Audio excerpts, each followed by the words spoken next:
Thursdays are work days in the late bloomer garden, and I'm very fortunate now to have Eric helping me on Thursdays. So we save up all the big jobs for Thursdays, and I do minor maintenance and watering in between. But I just want you to say hello to Eric. Hey Eric! Eric, can you come over? Say hi. Say hi. Show them what you just did. Wait, put that dangerous weapon down. Okay. I picked up guava this morning. Yeah, that's about 15 pounds? At least 10. 10 pounds. Yeah, and what am I going to do with all those? Okay. Can you take some of those? Okay. All right. The last Thursday in August started out with harvesting. The first of the pineapple guavas, a plate of figs, which I made into jam, the last of the cherry tomatoes, made into jam, a few early peppers and green beans,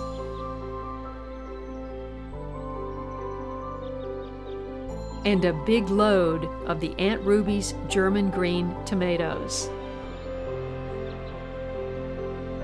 I decided it was time to harvest the pumpkins in the small parkway block. I had ordered Seminole pumpkin seeds, which were supposed to be more resistant to mildew. The leaves were eventually covered, but I managed to get 5 to maturity off one vine. I pressed my thumbnail into the skin. It's supposed to not leave a mark if it's ready. It left a slight mark, but I cut them anyway. The Sol Musc de Maroc vine produced one 12-pound pumpkin off the main vine and a 10-pounder off the secondary vine.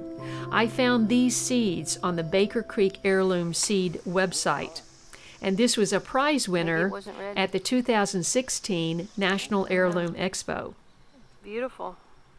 I'll go into more detail on growing squash in the parkway in a separate video. Yeah. This garden block north of my driveway is anchored with my only Sweet Annie. Seeds originally came from Sherry Fisher at Share 2 Garden on Facebook. This is the sunniest point in my garden, and the cranberry hibiscus plant, given to me by Pat Smith in Mobile, was finally starting to take off, with the Sweet Annie right next to it. We checked on the rattlesnake pole beans growing at the sunny end of the large parkway garden.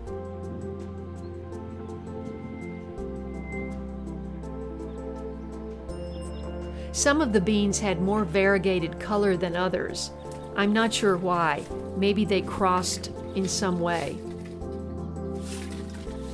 And they have the most sensuous pink flowers. There are always ants on beans. Always.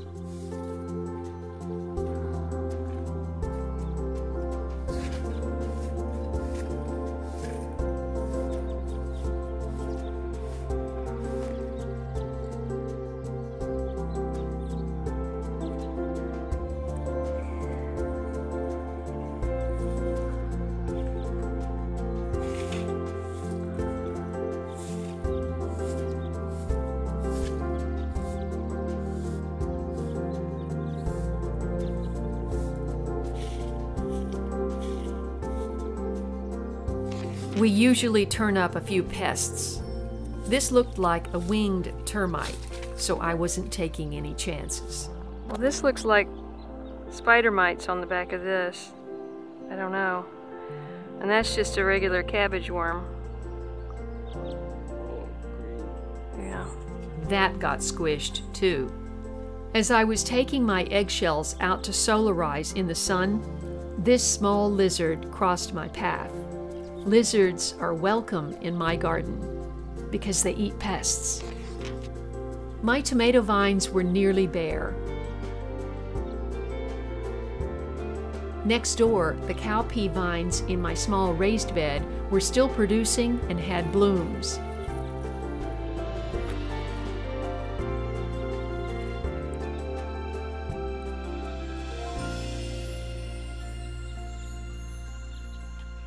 They are highways for ants too.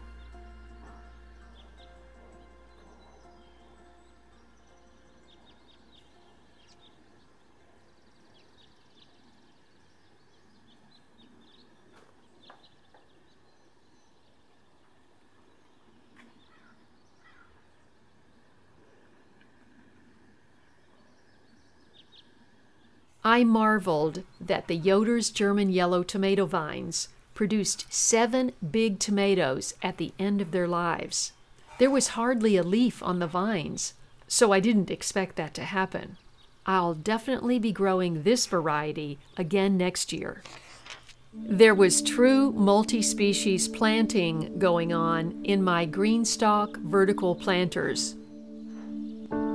I had planted marigolds and would drop the seeds when I would deadhead, so there were lots of little ones reseeding.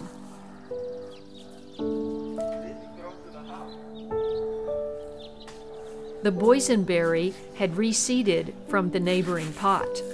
That was moved back to the big pot.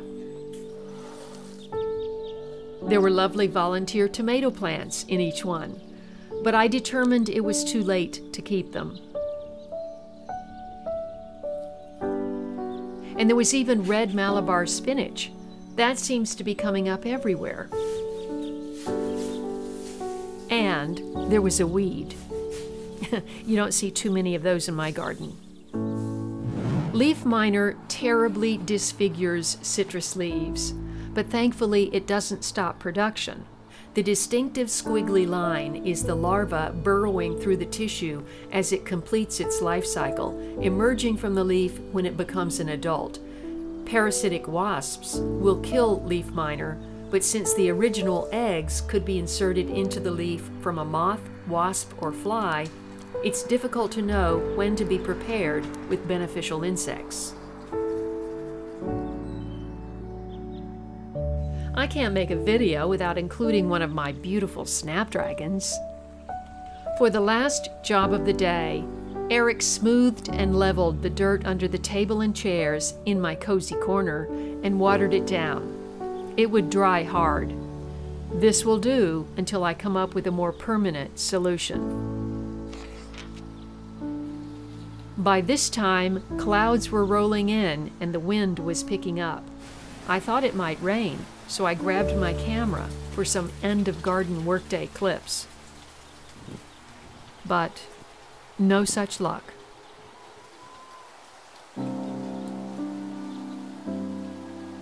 A few people have written to me about my basil hedgerow. This is not Thai basil or purple oval basil. Even though the flower stems are purple and the flowers are pinkish lavender, it is African blue basil, a hybrid plant that is a perennial. I don't eat the leaves. I keep it for the bees, as they love it even more than borage. And borage comes and goes. This basil keeps on producing flowers all year, giving pollen to support my bees. As always, thank you so much for your support. Please give me a thumbs up and share this video with friends so I can grow this channel. And happy gardening. Thanks for watching.